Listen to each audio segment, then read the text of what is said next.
What's up guys, Enkiri here, and today I want to talk a little bit about front squats and Zercher squats. Now the front squat is probably my all-time favorite squat variation. You guys can probably tell that from seeing some of the stuff I post on my channel, but I have grown to appreciate Zercher squats and Zercher lift variations much more in recent history than what I used to as well. And from what I've seen on social media, it really kind of feels to me like Zercher squats tend to get a little bit more love in general as compared to front squats, which makes me kind of sad because, like I said, I think that front squats are just absolutely freaking fantastic. But I really kind of wanted to make this video to help clear up what I see as a few misconceptions between these two exercises, because part of the reason for that discrepancy in love for the two movements, right, where the Zercher squat, where what I see is the Zercher squat getting more love than the front squat, part of the reason for that discrepancy, in my eyes, seems to be because people think that these two squat variations are actually interchangeable in many respects, i.e. they accomplish roughly the same things, is the narrative. So you should just do the one that feels better for you, that you like better, or that works better for you personally. And I think that while Zercher squats can be highly uncomfortable, that the learning curve with them is actually a lot less steep than it is for front squats most of the time, or for many people, right? And so many people try front squats out and they have a really hard go with them early on, and then because of that they just kind of think that the exercise isn't for them, and because they've been led to believe that these two movements are basically interchangeable, they end up foregoing the front squat in favor of the Zercher squat. Let's take a quick break and thank Bob and Brad, the two most famous physical therapists on the internet, for sponsoring today's video. Are stiff, sore muscles holding you back? Meet your new best friend, the Bob and Brad D6 Pro Massage Gun. Whether you're an athlete pushing your limits, an office worker battling the daily grind, or just someone seeking relaxation, the D6 Pro is sure to be your go-to companion. So what makes the Bob and Brad D6 Pro Massage Gun stand out from the rest of the competition? Firstly, it's incredibly powerful, boasting a 16mm amplitude with an unparalleled 85 pounds of stall force, yet still, it's whisper quiet. It delivers a deep tissue massage to help relieve muscle tension and soreness so you can recover faster and perform better. The sleek OLED screen conveniently displays the D6's current speed, mode, and the remaining battery level. With its 6 speed settings delivering up to 2,500 percussions per minute, you can customize your massage experience to suit your needs. And with 7 different attachment heads along with a rotating arm and ergonomic multi-grip handle, you can target every muscle group, even those hard to reach areas. The D6 Pro is designed for ultimate portability. It's cordless and comes with a long-lasting battery capable of 180 minutes of continuous use, making it the ideal companion for wherever you go. The Bob and Brad D6 Pro is built to last. With premium construction and a sturdy carrying case, it's designed to withstand the test of time. Whether you're an athlete, a busy professional, or someone who just needs a little bit of at-home relaxation, the Bob and Brad D6 Pro Massage Gun is sure to become your new best friend. Join the thousands who have already experienced the difference with the Bob and Brad D6 Pro Massage Gun. Click the link in the description below to order yours today, and be sure to use discount code BobandBradD6 to get 10% off. And now, back to your regularly scheduled program. Now, I have a bit of a different perspective in that I think these lifts are actually basically complete opposites in many respects. They do not accomplish the same things at all. In fact, they have such wildly different benefits that you should absolutely become highly proficient at both of them rather than foregoing one of them for the other one, so that you can reap all of the various benefits these distinct movements entail. And with that, in today's video, I want to cover some of the main distinctions therein, what sorts of benefits you can expect to get from your Zercher squats, and then the differing benefits that you can expect to get from your front squats. So let's jump right in. So number one, let's talk about the muscular emphases in the lower body and how they are distinct. The front squat is the supreme absolute best squat variation for building the quads. You cannot change my mind, but you can fight me about it. Even if we compare the front squat to, say, something like a heels elevated back squat, where the goal would be to emphasize that forward knee travel, get a bigger stretch on the quads at the bottom, etc., etc. If the bar is on your back, you can still successfully squat the weight, even without really emphasizing the quads to any greater degree than you would have otherwise. A front squat, on the other hand, that is the quaddiest, yes, the quaddiest squat variation of all, because you cannot successfully front squat a front squat without staying on the quads. If the hips pop up and the torso pikes forward and the posterior chain tries to take over the lift, then the lift is over. You lose the bar. It dumps off the front of your shoulders. The front squat is the supreme quad builder of all squats. Because of this, you just have to take the time to get good at it, which most people simply do not do. Now we contrast the front squat with the Zercher squat. And the Zercher squat tends to be much less quaddy than the front squat. Now, some of you are probably saying that that doesn't have to be the case, because one can execute a Zercher squat while staying on the quads. And while that is sort of true, the fact is, it simply is not really the nature of the exercise. Holding the bar down in the Zercher position in the crooks of the elbows changes two very important things compared to a front squat. For one, it brings the bar in way closer to the hip joint, drastically reducing the lever arm there and massively improving the leverage for those corresponding muscles as they act against the resistance. Secondly, with the bar secured in the crooks of the elbows, you are now actually free to lean forward basically as far as you want to, thereby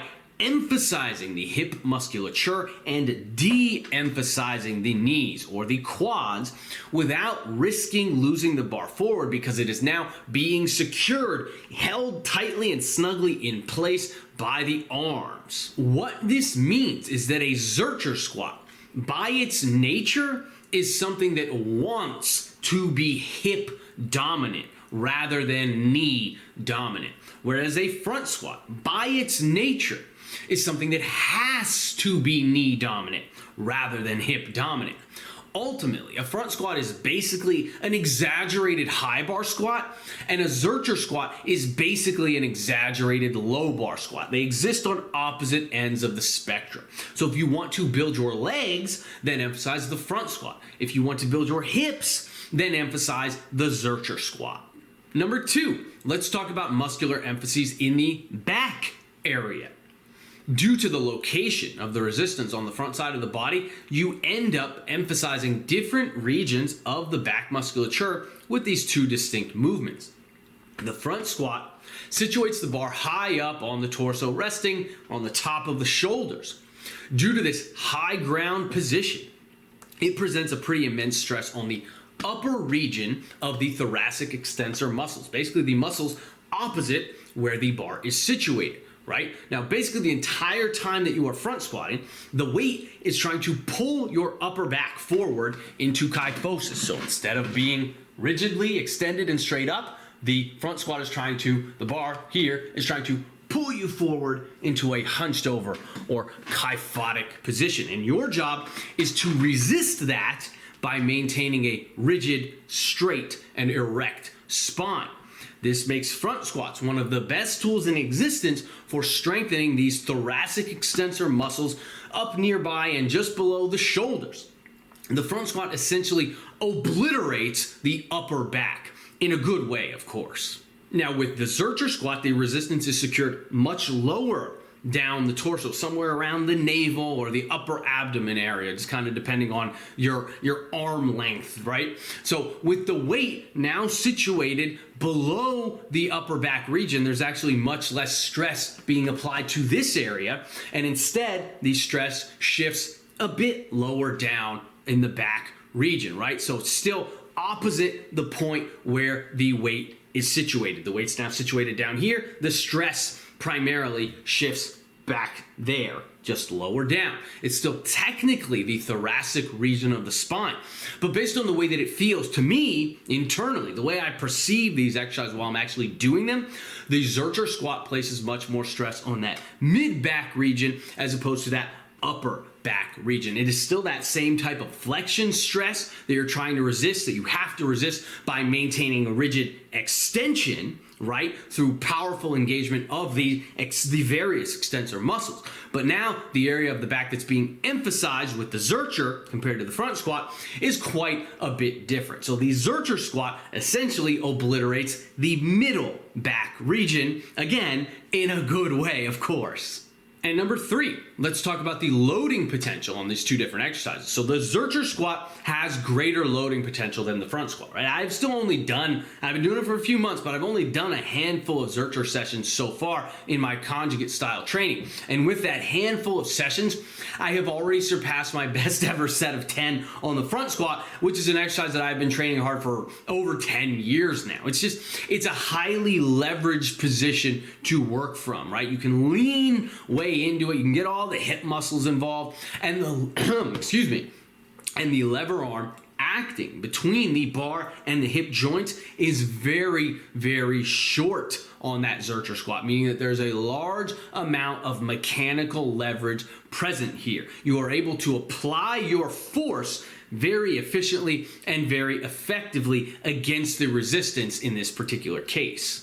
The front squat, on the other hand, is a notoriously difficult movement to move big, impressive weights on. That's probably half the reason why most guys don't like it. And even when you do get good at it, the numbers that you move are still likely going to pale in comparison to other squat variations like the back squat or the Zercher squat. My 20 rep max on a Widowmaker back squat is the 85 pounds more than my Widowmaker front squat. For example, I already surpassed my 10 rep max Zercher squat compared to my 10 rep max on the front squat, right? So it is a notoriously difficult movement to move big weights on.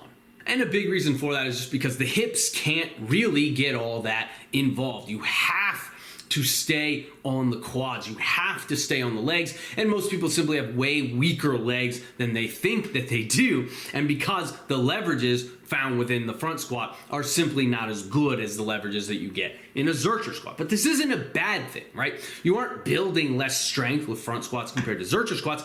You're just building strength in different places, right? And you are doing it with less weight. Sometimes you want more weight on the bar in the gym, but sometimes you do actually want less weight on the bar in the gym. It depends kind of on your mood, how your body is handling things at that time, and what your particular training goals are at that time. All that to say, use these natural loading discrepancies to your advantage. Do both exercises and then use the one that suits you better that day or that week or that month, and then rotate again when your needs change. And finally, number 4, let's discuss the range of motion concerns on the two movements, because it's worth noting that the range of motion on a Zercher squat is effectively capped. You cannot squat deeper than the point at which the bar makes contact with your thighs at the bottom of the squat. If you go deeper than that point, you're not moving your body under load anymore. It's just a free weight body weight squat while the weight rests on top of your thighs. Now for me, in my current state, this capped range of motion is actually not a very deep squat at all. I actually find myself craving more range of motion when I Zercher squat, but I'm unable to get it because the mechanics of the exercise simply do not allow for it. A front squat, on the other hand, basically has potentially unlimited range of motion. The only thing preventing you from getting more range of motion on a front squat is your inability to do so, but that's something that you can build upon, right? You're not capped prematurely here in terms of range of motion. You're only capped in terms of range of motion on a front squat when your butt is resting entirely on your ankles and is obviously at that point going to be hovering just a few inches over top of the floor. That's quite a stark contrast from the Zercher squat in terms of the range of motion potential. And it's worth noting that front squats because of that, they leave more options for you in terms of range of motion and movement variations that you can train and goals that you can use them to work towards. You can use them as a mobility tool where you're squatting to full ATG depth, or you can choose to cut that weight high, cut the range of motion higher and get more weight on the bar. Whereas with the Zercher squat, the floor in terms of maximal range of motion that's available is much, much smaller. So now that also has hypertrophy implications, because the front squat allows you to potentially get a much bigger stretch on the leg muscles as compared to the Zercher squat, which can potentially limit hypertrophy potential. It can potentially limit the potential, but you guys know what I mean. So there you go, guys. In my experience so far, these are really the primary differences between these two awesome exercises. They really just have quite a different feel to them overall, and they offer substantially different benefits, both in terms of the major muscle groups that they emphasize, the potential hypertrophy implications therein, and the type of strength and general mobility that they help you to build. So I hope you found the video helpful and informative. If you did, please remember to smash the like button before you go. Leave me some love in the comments down below to help with those algo gains as well. Be sure to check out EnkiriEliteFitness.com for online coaching and training programs, and keep training hard. I will catch you guys next time.